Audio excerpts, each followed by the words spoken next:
Hey everybody, welcome to Hear Us Out. I'm Patrick, And I'm Paul. and we're Hear Us Out, and we're going to talk to you about what are we talking about tonight, Paul? The underrated movie or underrated TV show, not the underrated movie, underrated TV shows. There's probably a list of TV shows that you have, and some of these might be on us, but bumped down a couple of little slots because, for whatever reason, maybe because we're living in the golden age of TV, or for whatever reason, and we're here to kind of maybe bump them up a couple of steps, or maybe just introduce you to them. Which is so. Here we go. Which is starting us off. Is actually one that I think me and Patrick have both chosen, which you've probably definitely heard us say in a couple of or other videos of ours. More than a couple So of other videos. I think this, and you know what? I'm gonna show behind the curtain. Paul suggested this episode because of this TV show, because it is criminally underrated and underwatched.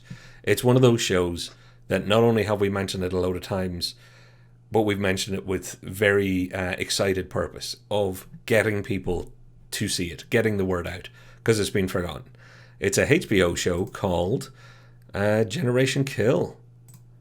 yeah, it's a so it's a well, I'll go to. So I was watching a video review of this TV show that me and Patrick like a lot, and the person was going on very much about how it was. The reason mainly was because it's very accurate for a very accurate portrayal of the military. And I agree that it is very accurate. I definitely didn't agree that it was because of this that it was shunned or something. I just think it was just one of those things where people think it's going to be like a very action-packed army kind of thing, but it's actually full about like there's some action in it, but like it's more about the relationships between all the soldiers and stuff. It's like a modern day, more. It's like a modern day, but probably more kind of, I guess, uh, down in the dirt kind of band of brothers. Okay, yeah. Oh, I was wondering what you were going to mention. My head was screaming Band of Brothers, and I was wondering if Mm, you were going to pick something else, and I was going to be like, oh, that's an even better point. Generation Kill, for anybody who's not aware of it, which is the reason we're doing this video, quite a few of you. It is essentially based on a Rolling Stone reporter who went to Afghanistan and embedded himself with First Recon, and came back and told some stories. How faithful it all is, don't even have to get into that. That's not the point of this show. Apparently, he's quite faithful in some ways, not quite faithful in other ways. As Paul said, one of the barriers for entry that some people found, and one of the reasons it's bandied about as to why people didn't get into this, is because there's military jargon used. There's military speak, and it doesn't stop to let you in and kind of go, we're going to explain everything. It's not one of those shows. You have to kind of experience it, and it's brilliant. You have to experience the idea of what would happen if you were dropped in with First Recon, to see what their lives are like, and to experience not just the awful side of war, but the realities in some ways of what it's like to be deployed somewhere. And when I say terminology, I mean people saying, we're Oscar Mike, which, for anybody who's seen Generation Kill, they do not explain that means we're on the move. It just means that. They will say Oscar Mike, and you will work it out. The second time they use it, you will work out that's what they mean. Anybody who has a passing interest will know half of the phrases or terminology or even slang. For everybody else, you will pick it up. I will say that I've watched Generation Kill probably half a dozen times now, if not a bit more, and it has nothing to do with the fact that I have any interest in the military or anything like that, because I don't. That's not why this does it for me. And a lot of people will say, "Oh, well, it's for people who are into that sort of thing." It isn't. It's a very, very interesting telling of a part of humanity that isn't often shown. Warts and all, I would say. There is no yeah, great happy morality tale that, everything's just smiles at the end of. It's the other kind of morality tale. yeah, like yeah, that yeah, the morality kind of tale to it is very kind of like uh, it's a deep one, but it's also like one of it's the reason that the show is also so good is because once again it's a HBO kind of miniseries stuff, and as we know, from the very popular, which is HBO's miniseries of Chernobyl, that they can bring any kind of subject together and kind of bring it into the main kind of, I guess, thought, which could bubble in a sense. Like I knew, I knew some things about the Chernobyl accident. Like I know, like I knew a few things, mostly actually funny enough about the actual reactors, like what happened to the reactor. I didn't know anything about the kind of like surrounding kind of political stuff or social and then the things that they did to kind of cover it up. So, or not cover it up, but actually like stop the reactor from killing everything around in a very large area. But which is HBO did the same thing here. Is they bring you into a grouping of like of characters and stuff, and you, as Patrick said, you will slowly learn the jargon and stuff like that. But it's the relationships. That's what the biggest part is, and like you do have a good enough in with the Rolling Stones character. He does let you into to this world and stuff Yeah. as a person who doesn't really know too much as himself. The reporter is acting as the audience's surrogate in some ways in certain scenes. I think just to kind of touch on it, the cast is one of the reasons why this works so well. It's brilliantly written, but once you even get to those characters, to a person, I think all of the actors used to portray the characters, that's the strength of the show. It's not just the story. It's each individual performance matching what I think was a very, very compelling and interesting script. And you've got a Sarsgaard. You've got the oldest Sarsgaard. I think he's the oldest. He was the one from True Blood. I just stopped trying to remember whose name's first. I think this is Alexander Skarsgård. Thank you. He's the oldest of the brothers, Skarsgårds. But also there's James Ransom, who plays the secondary character, which is Josh Ray.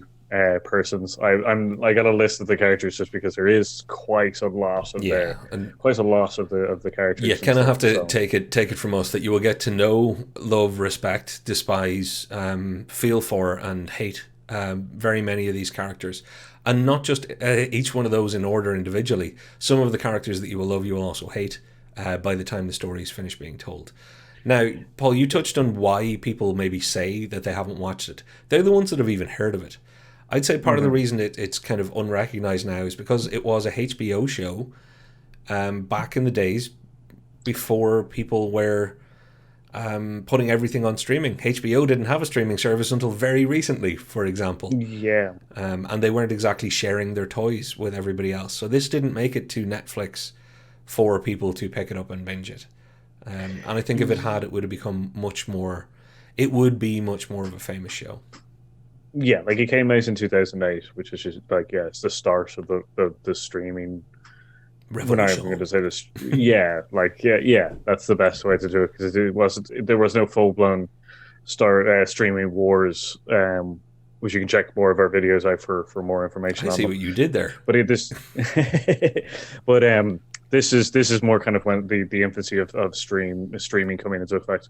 Generation Kill was at that age and stuff. I think I caught it on like TV, but can't remember. I remember seeing one episode of this on TV, and I can't remember where, but it was on like digital kind of like TV and stuff. And like from there, I was kind of like, I gotta find this show somehow. Yeah, I got given DVDs. That's how I came across it. Wow. And it was one of those, you know who a friend is when they're like, watch this, and you ask them what is it, and they go, don't ask, just watch it. And you're they just hand you the DVD. Yeah.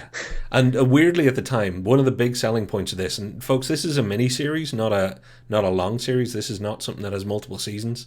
This is a one self-contained story told over 4 or 5 parts. I can't remember how many. It's a limited run series. I think it's eight episodes altogether. Okay. And thanks. I can go and look at the DVDs actually and remember. But a lot of the big hype was, this is from the people that brought you The Wire. And The Wire was at the height of its fame, infamy, and power at the time. Nobody had heard Idris Elba's name in popular culture as much as they do today, and The Wire was part of that. I hadn't seen The Wire, still haven't, and I should get round to it. But a lot of people who liked The Wire loved this as well. So if you want one more reason why you should check this out, If you watched The Wire and you thought that show was just great, but you really had to get into it, this is that kind of show. It's great. Give yourself over to it. Try not to be too critical of any particular point, and it will tell you a story. Whether you end up liking how you feel about some parts of that story. Yeah, like, and the other thing that I would say, sorry, I didn't mean to step over you there. The other thing I would say is leave PC at the door. Of course. Like, don't forget that this is portraying soldiers and stuff like that are in tough, stressful situations. So they do kind of let these things out in certain respects and stuff like that. But like, there was nothing overly offensive in any kind of way. Like, they're not portraying the military as some kind of horrible, like, system. It's some of them are they just say so. It's like it's the way that I always thought about it is, Clint Eastwood's movies where him and another person talk to each other, and they talk to each other in such abusive ways. Oh yeah.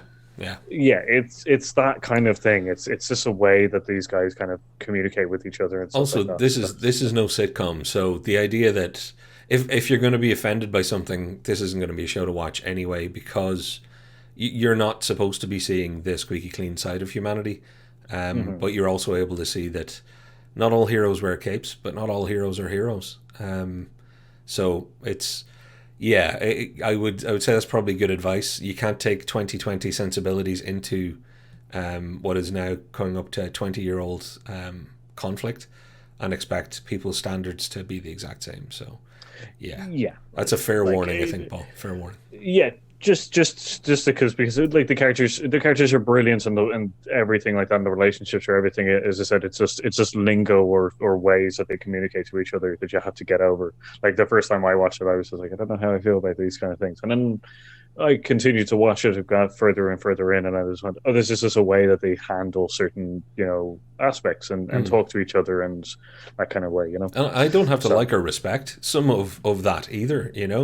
And that's the thing.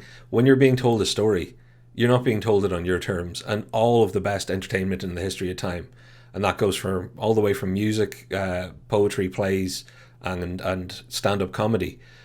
You shouldn't be walking in expecting to get what you want out of it, because if you do, then you're probably not going to see the real good stuff. Yeah. So that's why this fits the bill of the real good stuff. Yeah. So, Paul, do you want to give one final impassioned plea, or do you have more that you wanted to maybe sprawl on this one on? No, like, I think that's it. Like, as I said, you can find us. You could, like, it's on. I think it's probably on Hulu. You can find us, which is on HBO. You probably find it on Now TV as well. I think on Now TV for us. I think as well. So, so HBO Max and Now TV were the two places that you'll be able to find. It's definitely HBO Max. I haven't checked Now TV, but I'm pretty sure they'll probably have it too. So I'm gonna pick kind of the first one of the ones that we, Generation Kill. We both brought to the table a little bit. Paul had the idea for this episode based on it, and I think it's more than worth kind of the time that we give it. The next one has only been mentioned in passing, I think, once on an episode previously. And this is going to be one of those ones, if you've seen it, you go, oh yeah, I've already forgotten that, but it was great. Not that many people heard of a little Channel 4 show called Misfits. That, when I say Channel 4, for any of our American viewers, Channel 4 is a British TV channel. They produce an awful lot of content and pay for and support an awful lot of grassroots art in England. They also are on the more extreme edge of things. They're not the national broadcaster, so they can get away with what the rest of the world sees as colourful language and what we all see as completely normal way of talking, because we curse a lot here. Misfits. The reason I'm bringing Misfits up is it is about superheroes, except it's really not at all about superheroes. It's about superpowers. And again, it's not really. What it's about is young offenders. So what people would see as criminals, youth who are too young to go to jail but are being, doing community service. Now, why do I think that this is an important one for everybody to start watching right now? It's because The Boys is really taking off on Amazon Prime. It had a great first season. Word of mouth started spreading. Season 2 came out, was just as good or even better in some ways. Word of mouth has got really strong. People who I would never imagined have come to me and say, I'm going to watch that superhero thing because they don't like superhero stuff. It's because The Boys is about the nastier side of what the superhero or superpower world would be like. Misfits is a brilliant extension of that.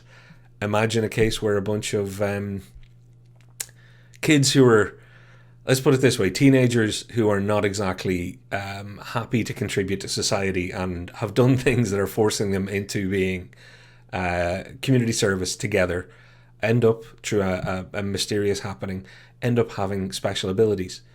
How would they react, and what sort of weird stories do they end up telling? I don't want to spoil it more than that, but what I can say is it's on Netflix. It has multiple seasons where the cast actually changes, and for once, that's a good thing in a TV show. It doesn't stay stale. So as people age up, let's say, they don't just hang around. It's not just a case of holding on to people for the sake of them being the stars. But if you want to see what a narcissistic, self-obsessed 17-year-old who gets the power of invincibility, who was an insufferable arse from Ireland, is like, he was an insufferable arse before he got the power. Imagine what that guy would be like once he realizes he can't die. It is worth the price of admission for that alone. And just talking about that particular character, that's Robert Sheehan, who now plays, which is, Umbrella Academy. Yeah, not Hans. Oh, the character name in Umbrella Academy. Yeah, that'll come back to me. You catch me on the hop. Yeah, there, he plays. He plays the one, the clairvoyant one that. I'm going to quickly. Yeah. Essentially, he plays. You can see his audition for that character in this character a little bit. Yeah, like definitely, like as in Robert Shahidi, probably like the Misfits thing probably moved him to the Umbrella Academy quite easily. Klaus, there you go. Yeah, he plays Klaus, which is very very similar character, but more kind of, I guess, wilder than the one that he is in the Misfits. Very good show though, Misfits. Yeah. Through the miracle or the blessing of budget, or lack thereof, it's quite a self-contained show. So they couldn't go and do superhero stuff, which actually led to clever writing instead. And it's a real little gem. You have to be okay with cursing, and you have to be okay with people not being great. If The Boys is the big budget version of what's it like if people have powers and they're a wee bit of they're not great people, this is the low budget version of that. And to that, I want to throw in my one little special mention for this particular category. There is also a show that you can watch on YouTube called No Heroics. It was a BBC show. I've tried to find and buy DVDs. You can't. It may be on the BBC iPlayer if you're in England. If you can find it out there, enjoy it. I do know that somebody has put it up on YouTube. I claim no affinity to whoever the hell that is, because I'm sure it's completely illegal. But No Heroics is the other extension of, and I'll throw them up on screen. What if you had a bunch of superheroes, and superheroes were real, walking around like regular people? What if you hung out with them in the pub? If they had a superhero pub where they actually talked about their superhero days, and they were just regular folk who, as you know, regular folk tend to be, am I allowed to use the word arseholes? Is that okay in this? Yeah. Well, yeah. I wouldn't. So if you're going to watch The Boys and you're thinking, how can I prepare myself? Start with No Heroics. It's like 6 episodes of 20 minutes long with people in a pub with semi-crap superpowers winding each other up. Then go to Misfits, which is a bunch of reprobate teens with superpowers. And then go all the way to The Boys, which is corporate America with superpowers. Yeah, pretty much. Like that's probably the worst. Yeah, the best way to describe The Boys. Which is, there is another one that I will add to that. Which is called Powers. It's Powers TV show. It actually has Charlotte Coppola. Charlton Copley, the South African gentleman from District 9. Yeah, District 9 and the bad guy from Elysium and stuff like that. And Murdoch from the A-Team movie, for anybody who's only seen that. Oh, yeah. Powers, it's another, I'm going to add it on because it's another kind of underrated film or TV show. It was done by the PlayStation Network, which is, so it's probably why it's probably considered kind of like out there, but it's also one of those kind of like The Boys kind of things as well. So it's very good. Nice one. Well, Paul, would you like to move us on to what I think was another shared pick for us? Or actually, no, that's not coming up yet. I just looked at our list. Let's go for one of your other picks. Apologies, I jumped the gun. So yeah, I'm gonna go to which is a Stephen King TV show, which I like very much, and I feel like it's underrated. Is the Castle Rock TV show, which came out in 2018.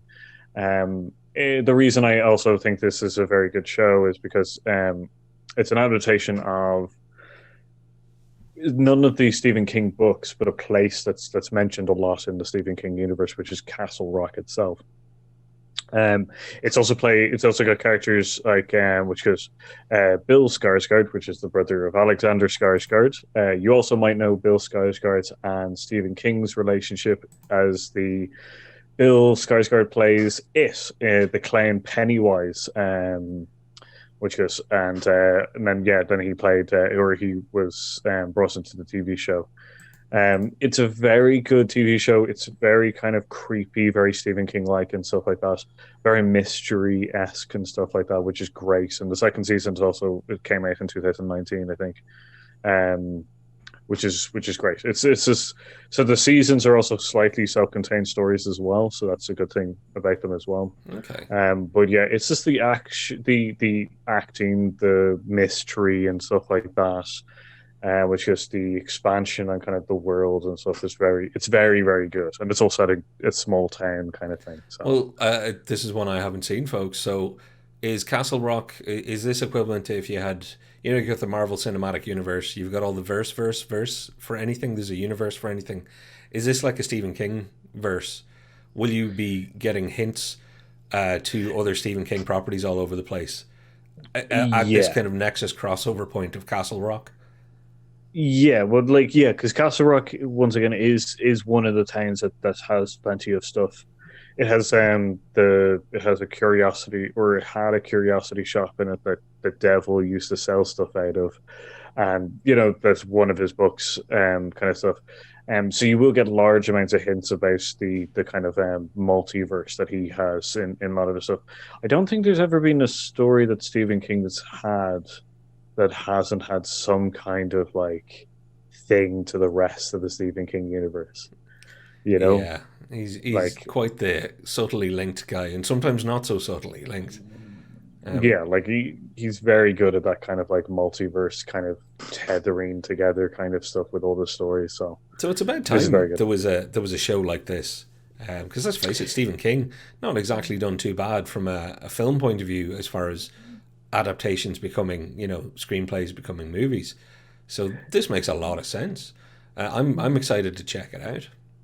Yeah, like I think it got slightly overwhelmed by the Mist, which came out, the TV show The Mist, which is based on the book The Mist, but it's also got the TV show with Thomas Jane in it, or the movie with Thomas Yeah, Jane in it. So it might have been kind of went under the radar from that kind of thing, but yeah, it's very good, and Stephen King does have a platitude of screenplays that have been made into movies, including his master like fantasy series called The Dark Tower, which was made into a one movie. Which let me tell you, from like a 7 book series turned it into one movie is just baffling to me. So, well, look, um, it starts and stops with The Stand for me. Sometimes with Stephen King, I absolutely loved it. I know people pull it apart. The two-part miniseries that apparently was supposed to have happened again since I think COVID may well have derailed some of that. That's something that we got to look up. Actually, it's something I got to do some investigation into and see if we can maybe reel that in a future episode. I know we talked about it last year as an upcoming project that we were excited about as part of our kind of future projects that'd be cool if they went ahead. hmm. Yeah, Stephen King deserves a multiverse type TV show. If this has been overlooked, I would say that one of the reasons I haven't seen it is that classic old chestnut of, I think Hulu paid for this or at least backed it. I know J.J. Abrams was Yeah, involved, but it's part of that whole Hulu kind of stable. yeah, like that's the thing. It was backed by Hulu.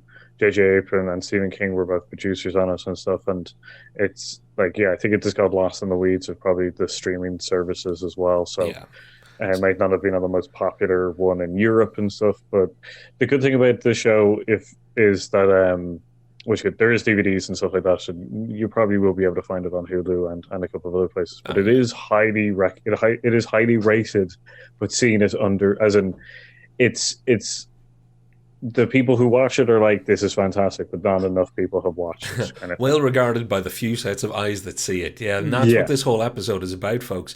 And we should probably take just a little sidebar there for our American friends, or even just those outside Europe. One of the reasons we may kind of go, we haven't heard of this, and you're all thinking, oh, well, we all have, is licensing here. Netflix, Amazon Prime, and Disney Plus have done a lot better here as standalone, whereas things like HBO and Hulu didn't ever really get off the ground. They never made a push here as much. Um, the HBO thing is much more complicated because we have a mixture in there with a Sky TV service that had links, ties, deals, etc., etc. It gets very, very yeah, complicated, and there's a few on-demand services where you could buy parts of what would be HBO content, but it just made it more awkward for people. So if it ain't on Netflix, and if it hasn't been bought as a series by any of the broadcasters here, so be they Irish or English broadcasters, that's why sometimes we haven't seen these things. yeah. Like, we should probably do an episode and kind of like, yeah, the where the streaming services lie within Europe and America, kind of thing. Because I had to do that like, Halloween and explain which Halloween movie follows the other Halloween movie and nearly ran out of space for all the red lines. Can you imagine the graphic that we would have to do for European and worldwide? That'd be good. Actually, you know what? I think we're up to the challenge. You're right. We should do an episode on that. You're all going to have to watch it in um, widescreen, or we're going to be scrolling a graphic going. But you see, because of Sky TV, this small part of that is hidden from us here. yeah, yeah. That's the biggest problem with it. So I definitely recommend Castle Rock. There's a second season, which is another self-contained story to it as well. So yeah, it's very good. Cool. Well, then Um, I'm gonna jump us into one that I have mentioned before, and I'm gonna mention again, particularly for anybody outside of the UK who couldn't have seen it on BBC. But even those that have seen it on BBC, the thick of it. Armando Iannucci, a very successful writer, created this series all decades ago, pretty much now. You all know him worldwide as the successful creator of Veep, with Julia Louis-Dreyfus. Very well recognized show, very highly regarded. Well, that show owes an awful lot to this one. Also, weirdly, as you'll see from the picture on screen, Doctor Who owes a lot to this show because they ended up finding Peter Capaldi because of this show. This is essentially political drama. Again, it's British. It was on one of the high numbered BBC channels, as in one of the ones that could get away with vulgarity and profanity. And that character that made the show most famous, that Peter Capaldi played, Malcolm Tucker, is genuinely one of the scariest characters in the history of TV. And all he is a political maneuver kind of person who keeps people in line, spins things. He's a spin doctor, but he's a threatening bastard. He has some of the harshest put downs and some of the most menacing showdowns between any characters in the history of TV that I've ever seen. You love to hate him. You kind of love to love him a little bit because he's so entertaining.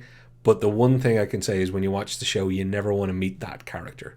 That's a character, if he existed in real life, you'd be like, no, don't want to meet that guy. do not want to work for him. It's genuinely interesting because it lampoons the idea of how useless small government can be.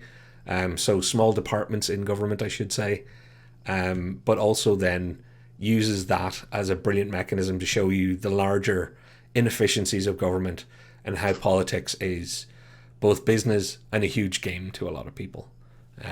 It is easy to find. It's on lots of different services. It's on DVDs. The only reason people haven't found it is because they're not looking for it, because it's that little bit older, and most people will go, "Oh yeah, is that like Veep? Yeah, I'm gonna watch Veep." So it has a much more successful follow up or stablemate. It's because it's not a direct follow up. It is a much more successful stablemate from the same writer, and it's a lot more. Veep is a lot more accessible. Again, don't watch this with your kids unless you want them to start using the F word. And anybody who doesn't know what the C word is will know what the C word is by the time they've watched this. Yeah, Yeah, he has some of the greatest slags that the most harshest as well, like, put downs that I've ever heard. So Yeah. um I think his description of Star Wars to somebody, well, when he was in the middle of putting them down, he's like, "It's like that space bullshit you like with the cowboy. Was it the cowboy and the monkeys or something like that?" And he's obviously referencing Return of the Jedi and Han Solo and all sorts of stuff, but they come out so quick and fast. You're like, "Wow, he can even cut people apart with pop culture references he doesn't understand." It's quite yeah, the mastery of being a real evil piece of crap. yeah, that's the biggest thing about it is he's yeah, like I can't sing the praises enough of Peter Capaldi's character in that show, but that's just one really good element of that TV show. So yeah, go Yeah. definitely go check it out and stuff. It's very good. Cast is beyond reproach. His portrayal gives that character a lot of heart. We're not talking about the rest of the cast. We should be. They're all fantastic. Even the smaller roles in this show are really, really well played. And it's a bit of a who's who of some of the good comedy actors and just comedians in England of the time. So yeah, you'll get a real sense of, oh, I've seen that person since, or I've seen them in X, Y, or Z, because these were all top drawer people. Obviously excited to work together on a fun, interesting, and what should have been hugely successful and legendary project. But we have to tell you Yeah, about it now. It wasn't as successful as it should have been. yeah, that's the heartbreaking thing about the show is because it was very probably closed off to just like the UK and Ireland. Yeah, Yeah, it didn't get to spread as much as it should, kind of thing. So yeah, I definitely think it's one of those underrated shows that deserves a lot more. Um, so especially with the British, as you said, the British comedians and everything like that are in it, was fantastic. So yeah, I'm not going to go on about no. So it. Just go hit me watch with your it. next shot. So I'm going to say my last one that I have some honorable mention ones, but the last one is probably now. This one is probably more because of age wise that it may have aged out of the kind of, I guess, psyche of the TV watchers and stuff like that. And that is a show called Freaks and Geeks, which is the synopsis kind of like it's growing up in like the 80s kind of thing when, like, everything was slightly uncertain and stuff like that. And it's probably the start of the millennial kind of start of the millennials and Mm. stuff like that kind of but it also slingshotted a lot of actors into a lot of stuff. It's like where James Franco and which is Jason Segel. Jason Segel, yeah, the big Yeah, tall Jason Jason Segel. Segel from I Love You Yeah, Man and stuff like I that. cannot pronounce anybody's name. You're It is grand. awful. You've also Um, got Linda Cardinelli. If you don't know who she is, folks, Hawkeye's wife to some of you now, but mm, also Emmy award-winning actress for many, many other things. yeah, And what's your man uh, who? Seth Rogen's in it as well, Thank you. and yeah, he's one of the big ones as well. And But then the that crew worked with the creator of this show, whose name has escaped me now, who has made so many movies with Seth Rogen, etc. Judd Apatow. That took me a oh moment. yeah, yeah, Judd, Judd Apatow, no, yeah. yeah, which is yeah. So this is the kind of as I said, it's probably because of its age rather than its like kind of popularity, I guess, because I knew it quite early on in my years, and so did a lot of other people I knew. Like it came out in 2000, the 2000, so 1999 and 2000, Okay. which is so yeah, it was a very kind of early show. It's one season, 18 episodes, which is so it just won't take you long to get through it as well. It's very good, kind of like yeah, it's high schoolers growing up in the kind of like rebellious age of the 80s to their parents, and then it's also with like certain uncertainties for parents kind of going against these now rebellious kids and stuff. And then there's like other aspects of it to like the rise of D&D as well, kind of during the 80s, when everyone's just like it's evil and that kind of stuff. So like it's an interesting kind of it's an interesting period piece set in the 1980s. Yeah, and You know? it's got a lot of heart. It's also a who's who. Like, you're talking about Seth Rogen and James Franco and all sorts of people. Pretty much, you're going to recognize all of the cast, but you're going to be like, wow, that's what they look like when they were a kid or a teen or just younger. Yeah. They shaped the next generation. After Freaks and Geeks, there's been 15 years of those people being in not just TV shows but mainstream movies. We're talking popular entertainment, cinema.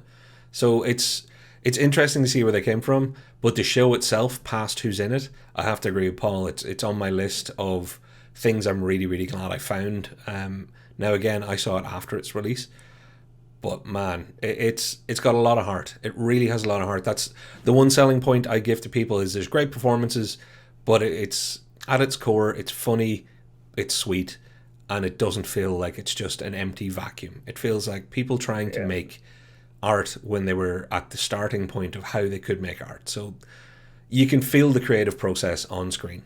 And there's something really, really charming about that. It's a charming, charming show.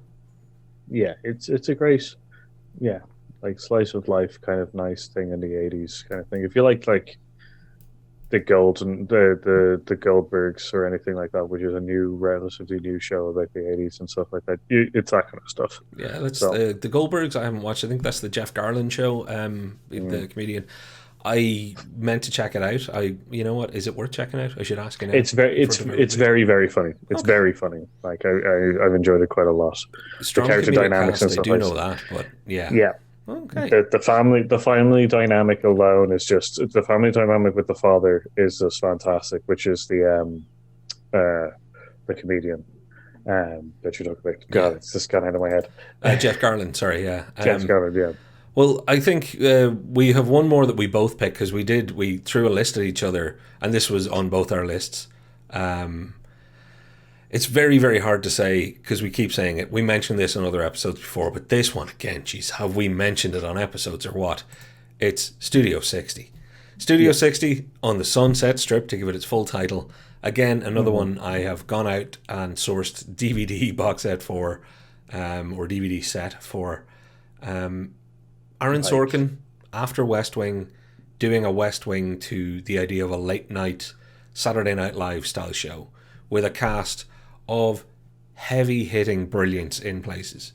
Matthew Perry from Friends, after Friends, has never been probably or will never be better. It's just great. It's just great. Paul, this was one of your picks. I got to throw it over to you.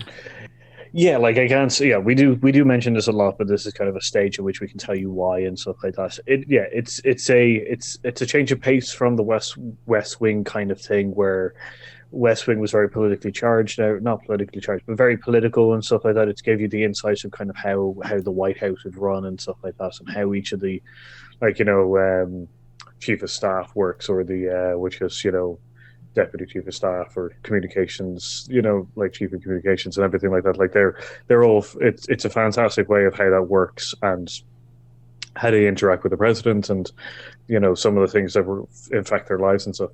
But Studio 60 is a similar kind of twist, but it's more based on the TV show element to it, which is a nice kind of pull behind the curtains kind of thing. If you don't know how a live comedy show, or even just a live show, not a live show, a TV show maybe kind of like created and made, and the aspects of creation, the creators, or like the creatives versus the corporate people kind of thing, and how they react and stuff like that. It's very interesting, kind of like I didn't know a lot of stuff, and then I watched this show and was just like, wow, like that's how it really gives you an insight of how money and creatives interact with each other, and the delicate dance of their relationship that you see.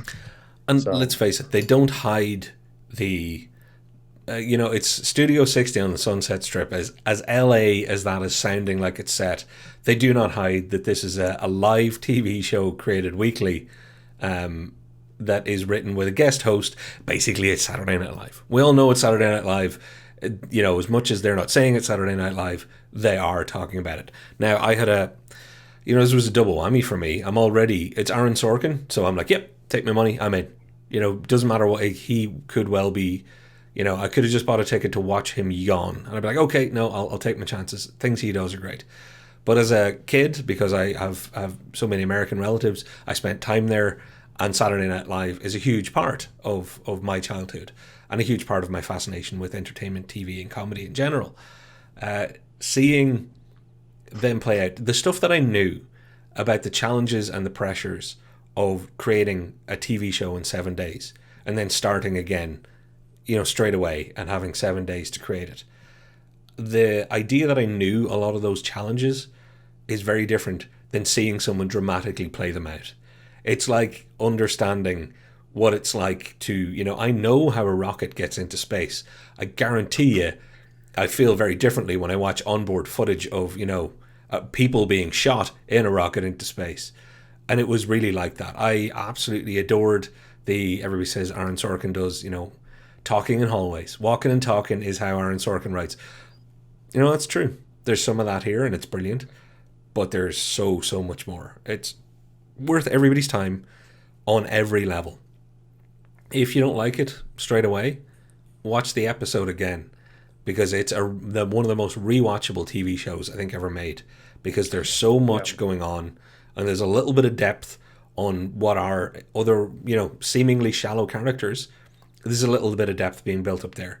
I think it would have been such a great show had it gone to 5 seasons. We would have really got a sense for where it was all emotionally trying to head. But for the brief look that we got, it's one hell of a shooting star. Yeah. Couldn't agree any more than if it's just a consistent roller coaster of great relationship writing, great conversation writing, great scenario writing, comedy also quite a lot in it. Because not only is it set about writing a comedy show, these are comedians in the TV show, so they have to be funny and stuff like that. So they are, and so which is great because it doesn't make you feel like because you never get to really see the actual show that they do. You get to see elements of us and stuff like that, but you can guess how good and funny it is from just the actors in which are playing comedians in it. It's very difficult because it's very meta. It's behind the scenes, and it's fly on the wall stuff where you are hopping from shoulder to shoulder and watching people's day unfold. It's awesome, and not in a mockumentary like The Office sort of way, more in a scripted comedy drama. So check it out. If you like Newsroom, you like The West Wing, you're going to like this. If you didn't like those, that might be because of the subject matter. This is not as political. It gets political in places, but it's not as politically focused. So this might be more your thing. It might be an easier entryway. In fact, this might be the show that if you watch it, then you're like, maybe I should try The West Wing again. I think I'm ready now. So yeah, Paul, Studio 60. I think we're going to keep mentioning We're going to bang that bell. Yeah. We're going to constantly ring that bell. I definitely think it's Matthew Perry and Bradley Bradley Whitford. Whitford's relationship is quite a good grabber of people as well. I think their relationship as characters will draw you in. They're the executive producers of the show, and they are very, very good to us. Executive producers and the head writer, as well, and they are phenomenal. Quite an interesting pair and play off each other wonderfully. So, yeah, Studio 60, it's a winner, kids. We're done with our kind of organized list. We're into kind of special mentions. So I'm gonna throw the first one up, and then I think I'll just flick back and we'll head to close out with a few of yours. I'm gonna call it Crashing, and I've just thrown up a picture of Pete Holmes because people don't know who Pete Holmes is when you say his name in Europe, but then they see him and go, oh yeah, Pete Holmes, that guy. Well, I know he's much more successful in North America in general. Crashing is. Pete Holmes is a stand-up comedian. He also has a kind of a late-night interview type show, and he also does kind of sketch comedy. Well, this is his show about him, after some marital trouble, literally crashing on other comedians' couches. So he gets a chance to have, some great guest stars. He's got the Bill Burrs of this world and Sarah Silvermans.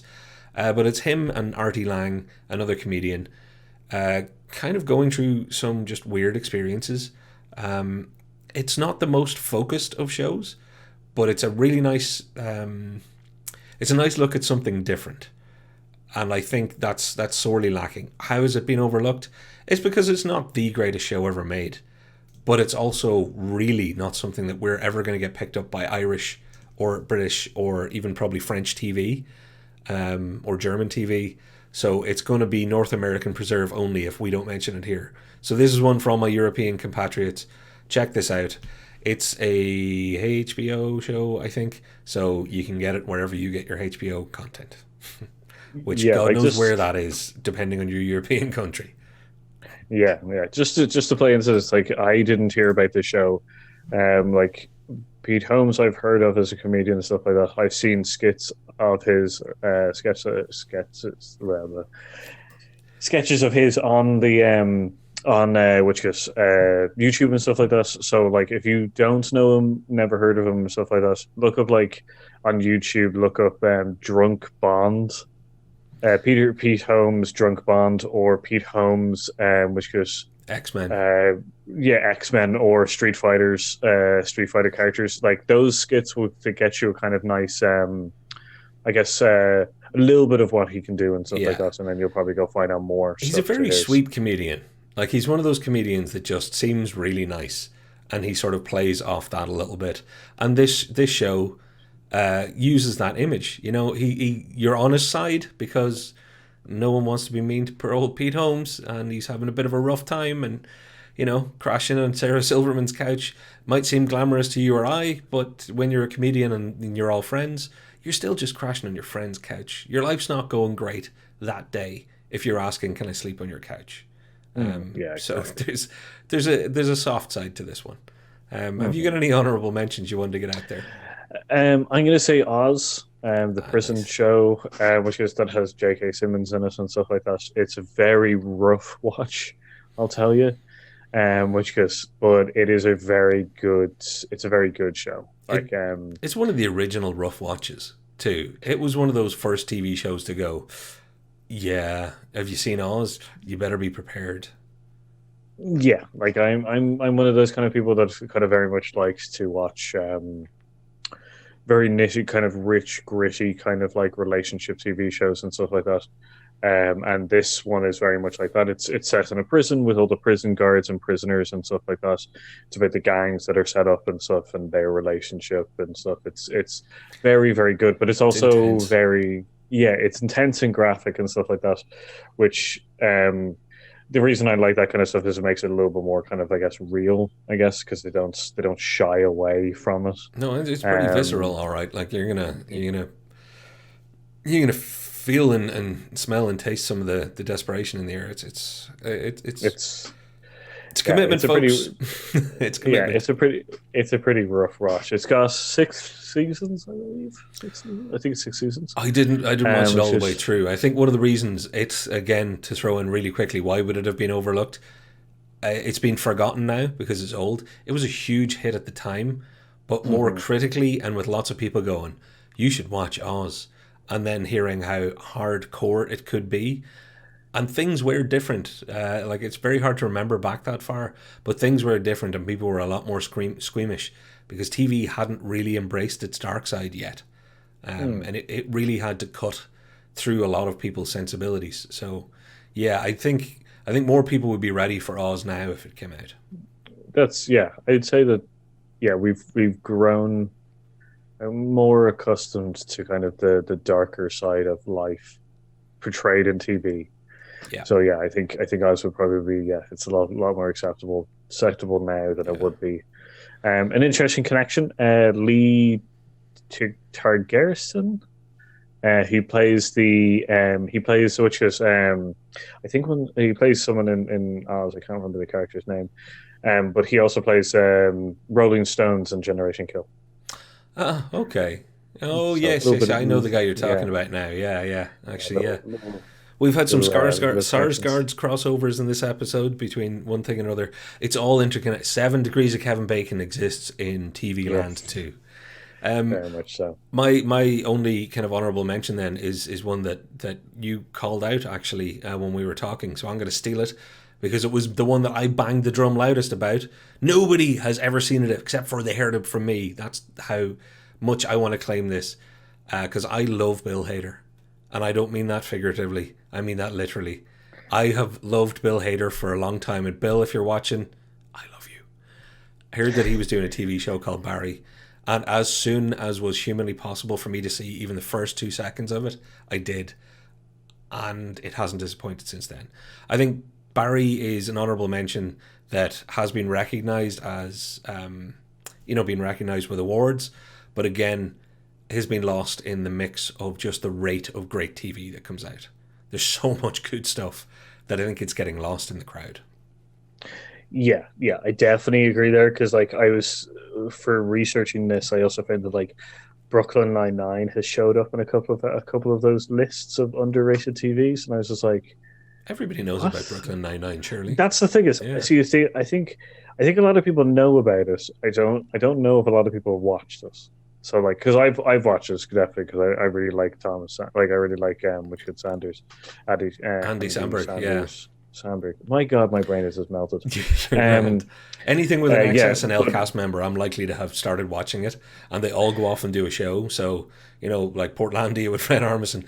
I have a very easy feed. So SNL cast members leave every few years and do a TV show. So I'm like, well, I guess I'll be watching that next. yeah, that's the big thing I think, which I was surprised about because like, also finding that the Barry was also on that underrated list as well, like or underrated lists as well. I was just like, that's definitely a cause of there's so much good TV Yeah, out that it may bumps down. So if Barry is on your list, you should bump it up a couple of spaces.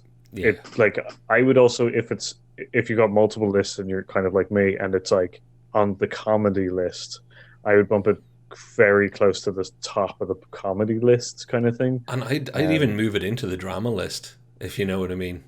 I'd say yeah, Barry's not a conventional comedy in any way. Hey folks, we didn't actually say what Barry's about. It's about a veteran who comes back from war, becomes a God. This is going to be really funny when I say the next line. Becomes a contract killer, but then is bitten by the acting bug in LA and wants to give up contract killing and instead of a hitman, be an actor. Yeah, hmm maybe it should just be under the comedy thing because, trust me, there's a lot of drama there. There's more yeah, drama like than you might think. like it's a good combination of drama and comedy and stuff like that. But if it's on one or the other list, I'd bump it up a couple Yeah, of spaces and maybe because it isn't. There's 2 seasons of it two so seasons so far. far. Yeah, Yeah, so like if you get the 2 seasons out of the way, kind of not out of the way in the sense, but like get the 2 seasons watched, and like because it's probably going to go up more in the seasons yeah. list, and you're just going to be probably You're going to be left running to behind. catch up. Exactly. Have you any others you want to throw in? Because I think we're hitting No, time-ish. I like that's kind of my list of stuff that I kind of want to talk about. So, All right. um, Well, then my we plea to people is let us know what we've missed. Let us know what we've missed that you think not enough people have really heard about. And we're not talking the stuff that everybody's heard about, but people underrate it because they don't think it's good enough. Because that's all opinion. This is more about the stuff, the hidden gems that have been swept under the carpet or overtaken by the tide of time, or just being forgotten. So shout them out in the comments down below. We'd love to hear from you. While you're on your way down to the comments, you should probably give us a like, maybe hit a subscribe, hit the notification bell. There's thumbs ups and all sorts of stuff you can do there. There's loads of buttons. Click just about everything, and we'll be happy. Yeah, and if you have the feel of watching, or like, sorry, if you really like our stuff, and why not give us a share out on your social media, just to maybe get your friends to kind Yeah, of maybe check in and stuff like that. We do a show every Thursday, which is so yeah, yeah. Cool. Paul, on that's that like the note, I'd show. like to say your choices were awesome. Oh, thanks. The names and etc. will be in the description down below, so you can go and check out the stuff we've mentioned there. I would watch anything that Paul has mentioned that I have not seen. I will be watching as soon as possible because we are missing some great art and spending our time watching stuff that disappoints us because we're trying to cram in so much. So take this Yeah, as an opportunity to see the best of what you might have missed. yeah. Like it's even from this, I'm gonna watch Crash, like or Crashing. Like There you go. that shows how this works and stuff. Like I'm definitely gonna go now watch that. And So, on that hopeful note, folks, I have been Patrick, and I've been Paul. and we'll see you next time. We're Hear Us Out. See you later. Bye. Bye.